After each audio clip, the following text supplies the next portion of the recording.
የኢድ አል-አድሃ አረፋ በዓል በመላው ዓለም በሚገኙ የእስልምና እምነት ተከታዮች ዘንድ በልዩ መንፈሳዊ ስነ ስርዓት የሚከበር በዓል ነው።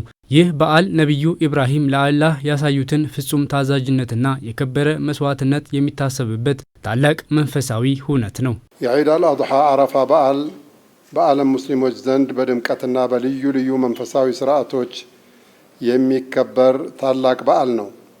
በዓሉ ነቢዩላህ ኢብራሂም ዓለይሂ ሰላም ለአላህ ሱብሓነሁ ወተዓላ ያሳዩትን ፍጹም ታዛዥነት የከፈሉትን መስዋዕትነትና ታጋሽነታቸውን የምናስታውስበት ታላቅ መንፈሳዊ ኩነት በመሆኑ ሁላችንም እስላማዊ እሴቱን ጠብቀን ልናከብረው ይገባል። በዓሉ ከስግደትና ከእርድ ባለፈ ሰዎች እርስ በርስ የሚተሳሰቡበት፣ ሀብታሙ ድሃውን የሚደግፍበትና የማህበረሰብ አንድነት የሚጸናበት የደግነት መገለጫ ተደርጎም ይወሰዳል። በዓሉን ስናከብር እስልምና ባዘዘን መሰረት በአካባቢያችን የሚገኙ አቅመ ደካሞችን፣ ወላጅ አልባ ህጻናትንና የተቸገሩ ወገኖችን በመጠየቅና በመርዳት ሊሆን እንደሚገባ የሃይማኖት አባቶች አንስተዋል።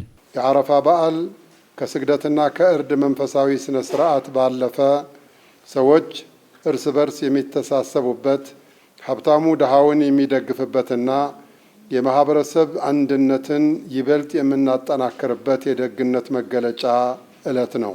ውድ ኢትዮጵያውያን ሙስሊሞች፣ የአረፋ በዓልን ስናከብር ኢስላም ባዘዘን መሰረት በአካባቢያችን የሚገኙ አቅመ ደካማዎችን፣ ወላጅ አልባ ህጻናትን፣ ህሙማንን፣ ጧሪ የሌላቸው አዛውንቶችንና የተቸገሩ ወገኖችን በመጠየቅና በመርዳት ሊሆን ይገባል።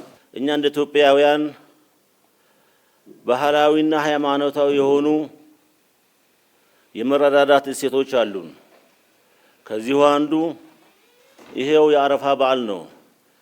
የአረፋን በዓል ስናከብር እንደሚታወቀው በተለያየ ምክንያት በችግር ውስጥ ያሉ ወገኖቻችንን እስላም ክርስቲያን ሳንል ከጎናችን በማድረግ በዓሉን ልናሳልፈው ይገባል። ሰላም የሁሉም ነገር መሰረት መሆኑን የሃይማኖት አባቶች ጠቅሰው እስልምና የሰላምና የአንድነት ሃይማኖት እንደመሆኑ አማኞች ለሀገራቸው ሰላም ዘብ ሊቆሙ እንደሚገባም አሳስበዋል። የሀገራችንን ሰላም፣ ልማታችንን፣ አንድነታችንን፣ አብሮነታችንን አጠናክረን እጅ ለእጅ ተያይዘን እቺን ሀገር ማሻገር ይኖርብናል። ሰላም የሁሉም ነገር መሰረት ነውና እስልምና የሰላምና የፍትህ ሃይማኖት ነው። በመሆኑም ሁላችንም ለሀገራችን ሰላምና ለሕዝባችን አንድነት ዱዓ ልናደርግና በጋራ ልንሰራ ይገባል። የሃይማኖት አባቶቹ በዓሉ የሰላም የአብሮነት እንዲሆን ያለው ለሌለው እንዲያካፍል ሲሉ የእንኳን አደረሳችሁ መልእክታቸውንም አስተላልፈዋል።